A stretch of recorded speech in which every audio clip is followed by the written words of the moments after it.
Hi, I'm Jim Geraghty of National Review, and I'm joined here at CPAC by former Republican Governor of Maryland, Bob Ehrlich. Good to see you. Governor, so you have recently had a book come out. Yeah.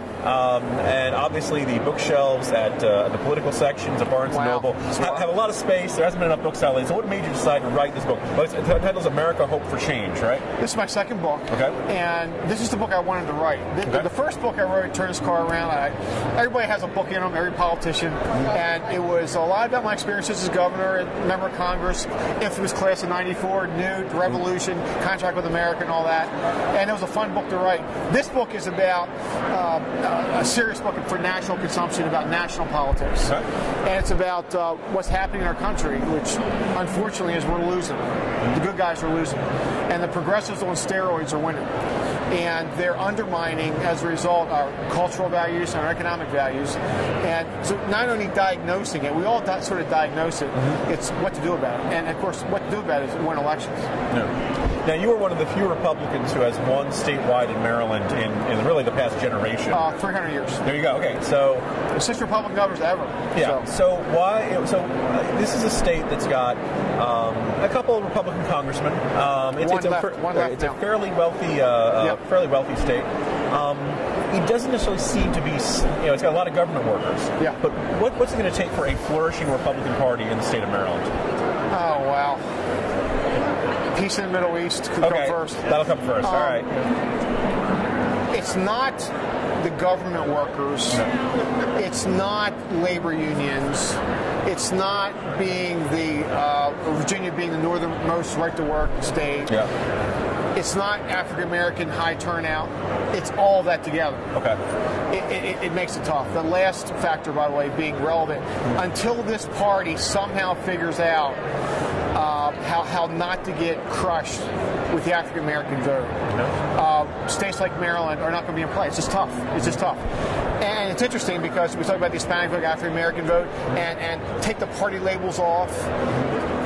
There's a lot of agreement. Yeah. I spent a lot of time in black churches, going to a lot of Hispanic festivals, a lot of agreement on issues, cultural issues, social issues, economic issues. But the disconnect is we have to show up more, and we can't be afraid, and we have to not placate. We have to not just think we're generating anything by showing up. We have to be very, I like what Chris Christie's doing, for example. Yep. Just in your face, this is what we are. Like us or not, we're here to stay. And by the way, this is our program that we want you to buy into. One of the messages I asked Al Cardenas, the head of the ACU earlier, what's the theme of this CPAC? Is there anything people keep coming back to in their speeches? Every CPAC is the same. Yeah. It's conservative/libertarian philosophy. It's entrepreneurship and opportunity and all this great stuff. What separates, though, in my view, the folks you hear upstairs is who can win a big-time race? Who can get that moderate who's voting against us? Who can get that suburban woman who thought that Mitt Romney was going to be deceived or something in birth control pills at the end of that campaign? Or that moderate who somehow, or that kid thinking, wealth is bad. Yeah. Who is the candidate with the telegenic appeal, the charismatic appeal, to reach into that tube and get those votes that we need in Ohio, in Florida, in Michigan, in Pennsylvania to win? But once you win, as Chris said, once you win, a lot of things get cured. You got to win. Okay. Now, so you ran and won in 2002. You said infamous class of '94, but you're also the infamous class of 2002. So you're doubly infamous. '94 is really infamous. Yeah. I'm double infamous. All right. Yeah. 2006, obviously a tough year for Republicans all across the country. You ran again in 2010 and was not successful. What have you learned through these campaigns, running in a state that is pretty darn deep blue, indigo, you might even say? I talked about it's blue because the African American vote. Okay. And when the turnout model gets to be 25-30% statewide, and you're losing 90%, and it's sort of less to do with you than your party. We took a poll in 2006 in this county. My approval rating was close to 50 in majority African American county. Terrific. Okay. Who are you going to vote for? Next question in the poll? 18. Wow. So in the space of 2 seconds, I lost 30 points because of my party. As long as that disconnect exists, it's going to be hard for us to win in states like Maryland. Blue states, coastal states. Okay.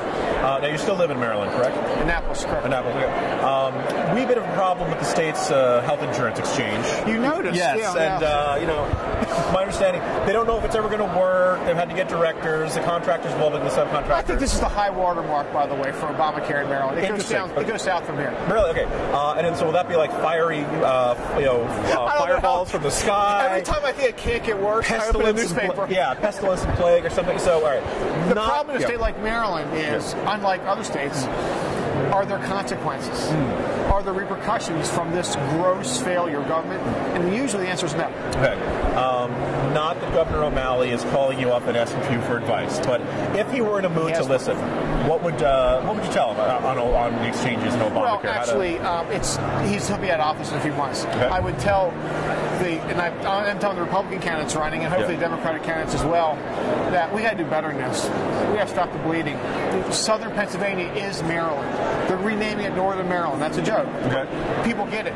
The outflow of wealth, of capital, of entrepreneurs, of Fortune 500 companies is dramatic. Like California, success is fleeing Maryland, Delaware, West Virginia, Southern Pennsylvania, Florida. We got to stop getting our brains beat out. That's my message. Always a big fan of not getting brains beaten out. Now I mentioned, quite a few races, even going back to your house career. Do you feel like you got another campaign in you someday, or some other office? My future is hopefully in national politics. Maryland was, I've been in state legislature, been in Congress, been governor. We left the state in pretty good shape. Yeah. With a very high approval rate, all that sort of stuff. So I really feel good about that legacy, but it's closed. Okay.